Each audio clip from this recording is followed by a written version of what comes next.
What's up, future respiratory therapist? Hey, in this video, I'm going to use this ventilator to give you a graphical illustration of the difference between continuous mandatory ventilation versus assist control ventilation versus synchronized intermittent mandatory ventilation. Let's dive in.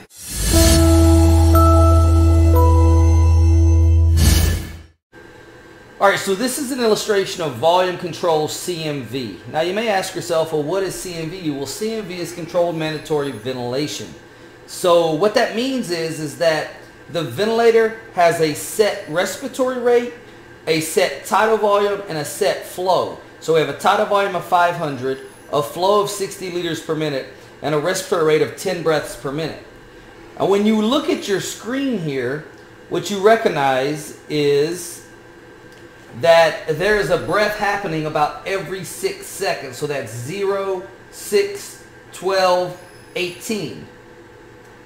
Every 6 seconds, let me freeze that again, you're getting the tidal volume of 500 at the flow of 60 liters per minute. This is going to be very, very important as we learn how to look at vent waveforms and decipher what is happening. Okay? So that's what's happening. The patient's not trying to breathe right now at all. Okay? And so you see, this is what it looks like. Now, if I was to come in here and switch to volume control AC, this would be volume control, assist control. Then now we're in a mode of mechanical ventilation to where we're still giving a tidal volume of 500, still a flow of 60, a respiratory rate of 10. What we're going to see is that this is going to look very, very similar to CMV. A breath is going to happen every 6 seconds, 6, 12, 18. Tidal volumes of 500, flow of 60. Everything looks very, very uniform. Why? Because the ventilator is in control of everything. Okay? Now, if we compare that to volume control SIMV, then we just come in here and go look at VC SIMV. And we accept that. Now you automatically see right here across the bottom that we have more settings. That's because we now have a pressure support and a slope. But we still have tidal volume of 500 with a flow of 60 and a respiratory rate of 10. Again, a breath happening every 6 seconds. There's 6, there's 12, there's 18, there's 24. It's all happening in the same place. So you see where all these modes look the same because our tidal volume right here, 500, 500, 500, flow of 60, 60, 60. My point here is that there is no difference between volume control CMV, volume control AC, and volume control SIMV when the patient is doing nothing. In other words, when there are no efforts on the patient's side to breathe. Now this is going to change when we start to implement a patient effort. So I'm going to go back to volume control CMV where we started. We're going to go back into this mode right here. We're now back into volume control CMV.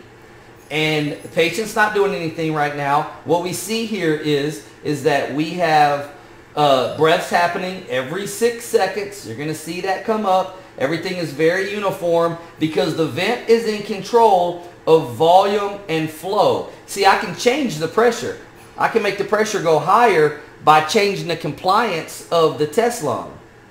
Now, that's another conversation for another video. Right now, we're just looking to see what happens and what is the difference between CMV, AC, and SIMV. So what I'm going to do here is with my test lung, I'm going to start trying to make the test lung breathe. And what we see is that there are efforts happening, but look at the pressure waveform. Nothing, right? There's nothing happening on the pressure waveform because the patient can't truly get a breath in between these controlled breaths. That's CMV. The patient cannot breathe spontaneously in between the set rates that are happening, the set controlled breaths. So what's the difference in that and AC? Well, let's look at AC. Volume control AC. We come over here. There's breath 1, 6 seconds. There's another one happening where? 12 seconds. There's another one happening at 18. But I'm going to take a breath. Oh, look, there's another breath. There's another breath. There's another breath. So see, what's happening now is this patient is triggering breaths above the set rate. So we have a set rate of 10, but we currently have an actual rate around 20 right now, 21. And I can make this go as fast as I want to. I can get this into the 30s. All I have to do is just make the breaths happen faster. Now what this means is that while you see that there are more breaths happening, I want you to notice something. Look at the volume waveform. All these tidal volumes are the same. Look at the flow waveform. All these flow patterns are identical.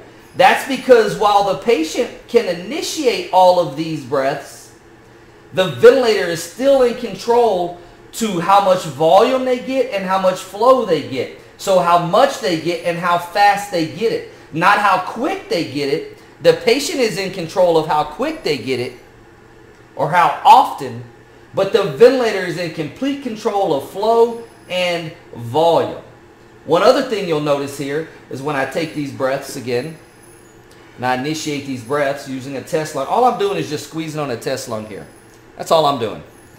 Okay, I'm just pulling on the test lung, initiating a breath. When I stop, watch, I'm going to stop one of these breaths at the 10 breath mark. There's 10 right there. Look when the next one happens. No breaths. The next one's going to come right here at 16. Boom. Why? Because the ventilator knows I have to give a breath every 6 seconds.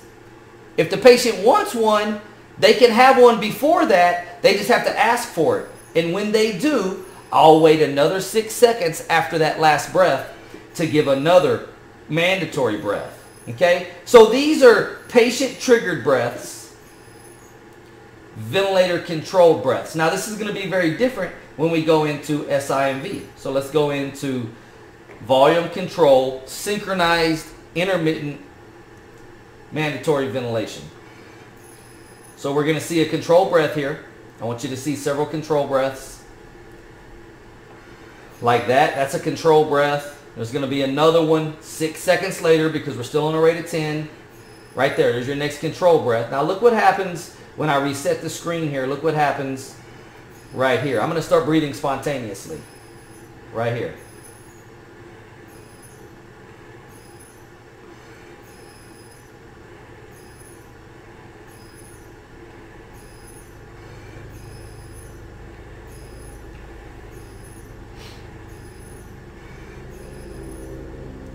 Now what I want you to notice is that look at all the breaths. That's a mandatory breath, that's a mandatory breath. But these breaths here, these are all spontaneous breaths. These are all pressure supported breaths. And look at our flow down here. It's a different color, and that signifies that we now have spontaneous breaths happening. These are all spontaneous. These are all spontaneous. When you look at your volume waveform, look what's happening here. You have 500 mLs, 500 mLs, 500 mLs. But look at our spontaneous breaths. They are all smaller. Okay? Now here's the cool thing about this is they can be really small breaths. So you look at your volume waveform here, you'll see some small little spontaneous breaths. But I can also take a really big spontaneous breath and a small one. And I'll get a mandatory breath. Right there. And then I can take another big breath. See? So what we see here is that while we have mandatory breath, mandatory breath, mandatory breath, we also have small spontaneous breaths, small spontaneous breath. We also have very large spontaneous breaths right there. All of these in the tan here are spontaneous. So what's the difference between CMV, AC, and SIMV? The answer is that in CMV, show you one more time here. In CMV, the patient cannot trigger any breaths above baseline on the pressure side of things. They can breathe within the circuit, but they can't generate any true volume. Now, when we go to AC, we see that the patient is in control of rate, but the patient is not in control of individual breath size or flow. Everything is identical except for how fast breaths are delivered, being the respiratory rate. And when we go into SIMV, we see that the patient is now allowed to truly breathe spontaneously in between the mandatory breaths, which are the blue breaths. That's a mandatory breath. Now watch. Spontaneous, spontaneous, mandatory coming. Mandatory. Spontaneous, spontaneous, spontaneous, mandatory. And we see where our volumes now vary and our flow varies based off of our patient's needs, but our mandatory breaths remain constant and unchanging. That's the difference between CMV, AC, and SIMV. Hey, if you like this video and you like the way we showed you the difference between CMV, AC, SIMV using a ventilator, do me a favor, leave me a comment below. Tell me what you liked about it. Tell me what else you want to see while I have this ventilator in my hands. Also, do me a favor, hit the subscribe button, turn on all bell notifications. We really love for you to join this great Respiratory Coach YouTube community. Love to have you be a part of that. And as always, you can always reach me on all the socials. Respiratory Coach on Instagram, Respiratory Coach at TikTok, Coach RT on Twitter, respiratorycoach@gmail.com. If you have any questions, feel free to reach out to me for that. And then you can always text me, 817-968-7035. I would love for you to join my texting platform where I send out occasional inspirational, motivational, educational messages just to further connect this great community of respiratory therapists. And at the end of the day, don't forget, average is easy. Don't be it.